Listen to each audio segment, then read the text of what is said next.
السلام علیکم، کیسے ہیں آپ سب لوگ؟ امید ہے کہ آپ سب لوگ خیریت سے ہوں گے۔ پلیز آپ لوگ فین کی آواز کو اگنور کریں اور ناول انجوائے کریں۔ عریش شاہ کا ناول شروع کرتے ہیں۔ اسے ہوش آ چکا تھا، وہ ہوش میں تھی، اس کی آنکھیں کھلی تھیں لیکن وہ خاموش تھی۔ ڈاکٹر نے جیسے ہی کمرے میں قدم رکھا تو اس نے خوشی سے ڈاکٹر کو اشارہ کیا تھا۔ ڈاکٹر دیکھیں، اسے ہوش آ گیا ہے، پلیز آپ اسے چیک کریں نا، بتائیں وہ ٹھیک ہے نا، وہ کچھ بول نہیں رہی، اس نے ڈاکٹر کے پاس آتے ہوئے کہا تھا۔ ڈاکٹر اس کے کندھے پہ ہاتھ رکھتی اس کی طرف بڑھی تھی۔ خرم، اب کیسا محسوس کر رہی ہیں آپ؟ اس نے اس کے پاس آتے ہوئے اس کی نبض کو چیک کیا تھا۔ اس نے بنا جواب دیے بس ذرا سا ہاں میں سر ہلایا تھا۔ بہت اچھی بات ہے، خدا کا شکر ہے کہ آپ کا بیبی بھی بالکل ٹھیک ہے، لیکن آپ کو بہت احتیاط کی ضرورت ہے۔ ابھی سے اتنی زیادہ ٹینشن، اتنا زیادہ اسٹریس آپ کے لیے اور آپ کے بچے دونوں کے لیے خطرناک ہو سکتا ہے۔ پلیز آپ ٹینشن ختم کریں۔ وہ چھوٹے موٹے لڑائی جھگڑے ہوتے رہتے ہیں، لیکن انہیں اتنا سر پر سوار کر لینا کہ نروس بریک ڈاؤن جیسی حالت ہو جانا کوئی نارمل بات نہیں ہے۔ اس سے آپ کے دماغ کی نس بھی پھٹ سکتی ہے۔ اگر آپ کے دماغ میں کسی طرح کی ذہنی ٹینشن ہو تو اسے کسی کے ساتھ شیئر کریں، خود تک محدود کبھی نہ رکھیں۔ آپ کا دماغ کسی طرح کی ٹینشن اسٹور نہیں کر سکتا، یہ بات یاد رکھیے گا۔ ابھی تو صورتحال ہمارے کنٹرول میں تھی، اسی لیے ہم نے سب کچھ ہینڈل کر لیا، لیکن یہ کافی خطرناک تھا۔ اتنی چھوٹی ایج میں اس طرح کی کوئی بیماری لگا کر مت بیٹھیں جو آگے آنے والی زندگی میں آپ کی زندگی مشکل کر دے۔ آپ کے ہسبینڈ آپ سے بہت پیار کرتے ہیں، آپ کے دماغ میں کچھ بھی ہو تو صرف ان سے شیئر کریں، خود تک کبھی نہ رکھیں۔ میں دوبارہ سے آپ کو چیک کرنے کے لیے آؤں گی۔ فی الحال آپ آرام کریں، آپ کے ہسبینڈ یہیں ہیں آپ کے پاس۔ وہ اس کا مکمل چیک اپ کرنے کے بعد باہر چلی گئی تھی۔ ایک حد تک جتنا وہ اسے سمجھا سکتی تھی اس نے سمجھانے کی کوشش کی تھی، لیکن پھر بھی وہ اس کی پرسنل پرابلم کو ہرگز نہیں جانتی تھی، اور نہ ہی خرم نے اسے یہ بات بتائی تھی کہ اس نے بہت کوشش کی تھی اپنی ٹینشن سب کو بتانے کی، لیکن کسی نے اس کی پرابلم کو سمجھنا ضروری ہی نہیں سمجھا۔ ہر کوئی تو اس کی غلطی تلاش کر رہا تھا جو اس نے کی ہی نہیں تھی۔ تقریباً پچھلے پونے 2 مہینوں سے وہ اپنے ساتھ اپنے گھر والوں کا عجیب و غریب بیہیویئر دیکھ رہی تھی۔ اس کے گھر والے اس سے کہیں زیادہ عنایت کو اہمیت دیتے تھے۔ کیونکہ وہ یتیم تھی، اس کے آگے پیچھے کوئی نہیں تھا، تو اس کے سارے گھر والے اس کے رشتہ دار بن گئے تھے اور اس کے لیے سوتیلے ہو گئے تھے۔ ڈاکٹر کے جانے کے بعد وہ اپنی ہی سوچوں میں مگن تھی جب اسے اپنے ہاتھ پر شریان کی گرفت محسوس ہوئی۔ اس نے اگلے ہی لمحے اپنا ہاتھ غصے سے اس کے ہاتھ سے نکال کر چہرہ پھیر لیا تھا۔ مطلب صاف تھا کہ وہ اس سے کوئی بات نہیں کرنا چاہتی تھی، وہ ناراض تھی اس سے اور ناراض ہونے کا حق رکھتی تھی۔ خرم، پلیز شریان، اس وقت یہاں سے چلے جائیں۔ اس وقت مجھے سب سے زیادہ ٹینشن آپ کی یہاں موجودگی دے رہی ہے۔ کل تک میں غلط تھی، نہ تو آگے بھی مجھے ہی غلط رہنے دیجیے۔ مجھے نہ تو کسی کی صفائی سننی ہے اور نہ ہی مجھے کسی سے کوئی مطلب ہے۔ جا کر اپنی نئی دنیا بسائیں۔ یقین کریں کہ اب میں آپ کی عنایت پر کسی طرح کا کوئی جھوٹا الزام نہیں لگاؤں گی۔ وہ سچی ہے، وہ صحیح ہے، میں غلط ہوں، مجھے غلط رہنے دیجیے۔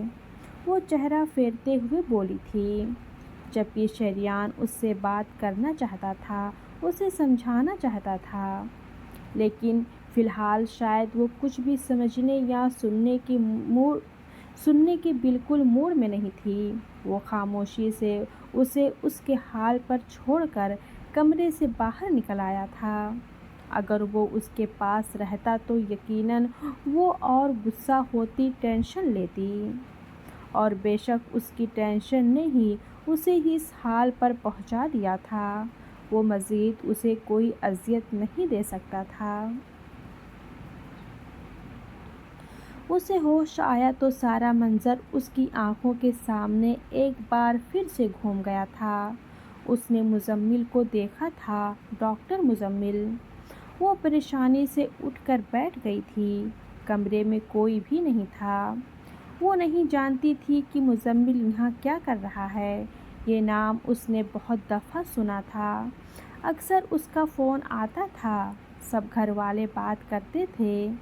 کیا یہ مزمل ڈاکٹر مزمل تھا جو پیرس میں اس کے ساتھ تھا؟ اور اس کے ساتھ ڈاکٹر عطرت، اس کی بیوی، اس کی بچیاں، وہ بہت اچھے طریقے سے اس کو جانتی تھیں۔ ارے بیٹا، تمہیں ہوش آ گیا؟ میں تو بہت پریشان ہو گئی تھی۔ اچانک سے کیا ہو گیا تھا تمہیں؟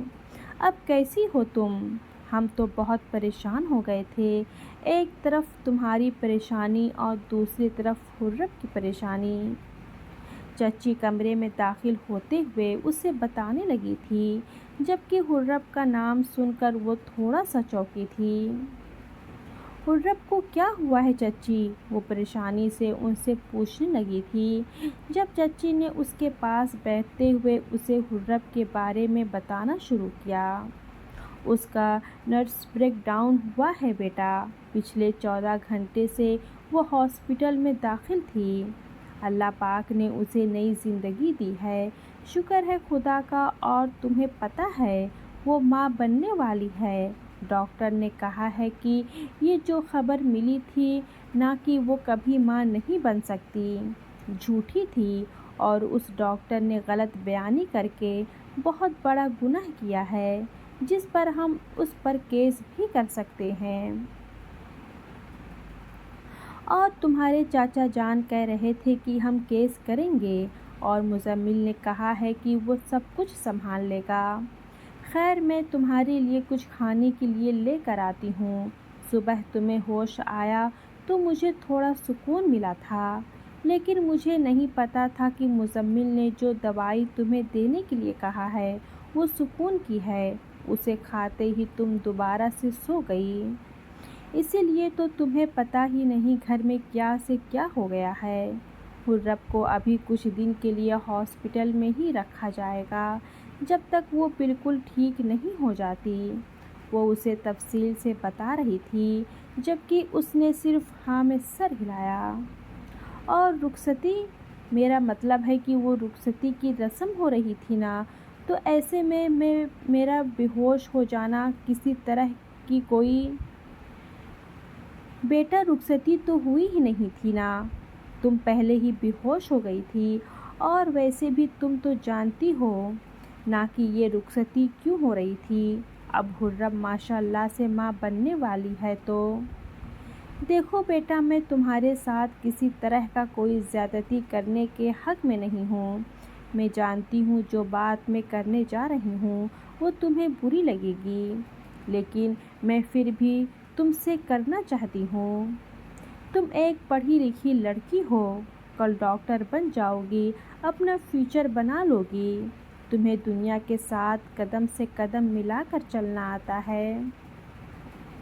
تم سامنے والوں کی آنکھوں میں آنکھیں ڈال کر بات کر لیتی ہو، تم ایک مضبوط لڑکی ہو۔ لیکن خرم تمہارے جیسی نہیں ہے، وہ ان لڑکیوں میں سے ہے جو ساری زندگی کسی نہ کسی پر ڈیپینڈ رہتی ہے۔ وہ بچپن سے اپنے باپ پر ڈیپینڈ تھی، پھر تھوڑی بڑی ہوئی تو اس کی حفاظت اس کے بھائی نے کرنی شروع کر دی، اب وہ اپنے شوہر پر ڈیپینڈ ہے۔ یقیناً تمہیں میری بات بہت عجیب لگ رہی ہوگی، لیکن سچ یہی ہے کہ خرم اکیلے دنیا میں سروائیو کرنے والی لڑکی نہیں ہے۔ وہ ایک عام سی لڑکی ہے، میری طرح، اپنی ماں کی طرح، سارہ کی طرح یا پھر عالیہ کی طرح۔ وہ دنیا کے قدم کے ساتھ قدم ملا کر نہیں چلنا چاہتی، وہ بس اپنا ایک چھوٹا سا گھر بنانا چاہتی ہے جس میں اس کا شوہر، بچے ہنسی خوشی رہے۔ میں جانتی ہوں کہ تمہیں مجھ پر غصہ آ رہا ہوگا، لیکن تم دنیا کے ساتھ سروائیو کر لو گی، خرم نہیں۔ جس اولاد کے لیے شریان تم سے شادی کرنے کے لیے تیار ہوا تھا نا، وہی اولاد اب اسے اس کی خرم دے رہی ہے، تو وہ تمہاری رخصتی کیوں کرے گا؟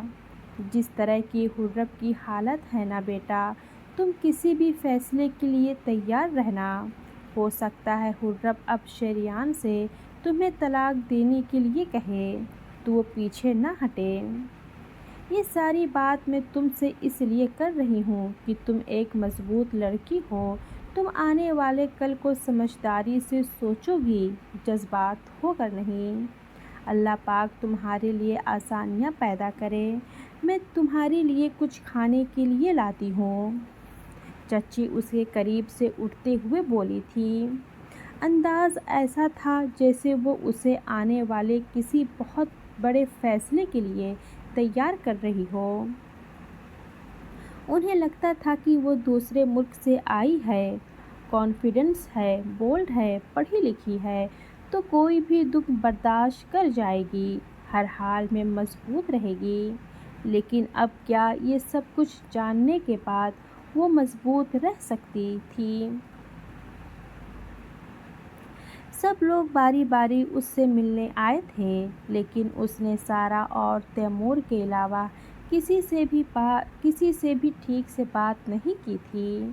نہ تو وہ کسی کی بات کا جواب دے رہی تھی اور نہ ہی کسی کے ہاتھ سے کچھ کھا رہی تھی۔ ماما تو اس کے پاس بیٹھی بس اس کی حالت دیکھ کر پریشان ہو رہی تھیں۔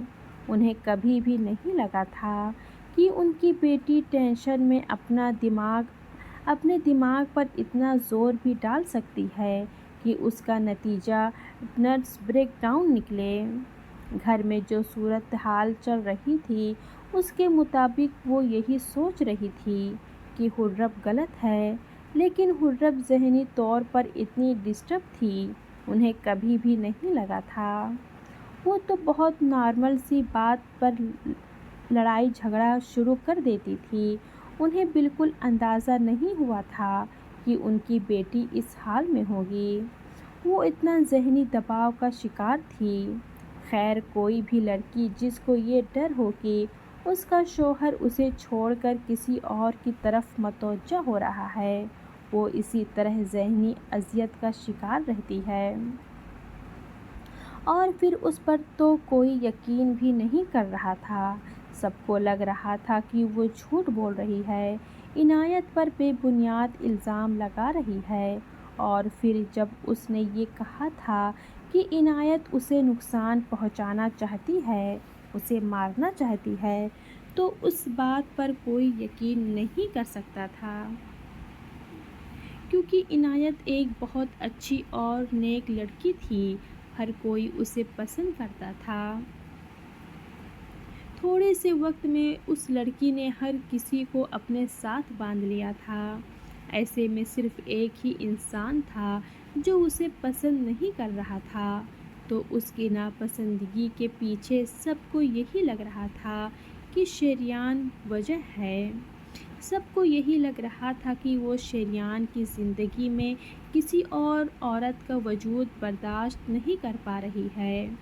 لیکن پھر شریان کی نسل کی خاطر ان لوگوں نے بہت بڑا فیصلہ کیا تھا، اور یہی فیصلہ ان لوگوں کی اپنی بیٹی کی جان لے سکتا تھا۔ خرم میری بچی، اپنی ماما سے بات نہیں کرو گی؟ رات کا وقت تھا، وہ بیڈ پر لیٹی ہوئی تھی جب ماما ہاسپٹل کا دروازہ کھول کر اندر داخل ہوئی تھی۔ ماما، تیمور اور شریان رات کو یہیں رک گئے تھے،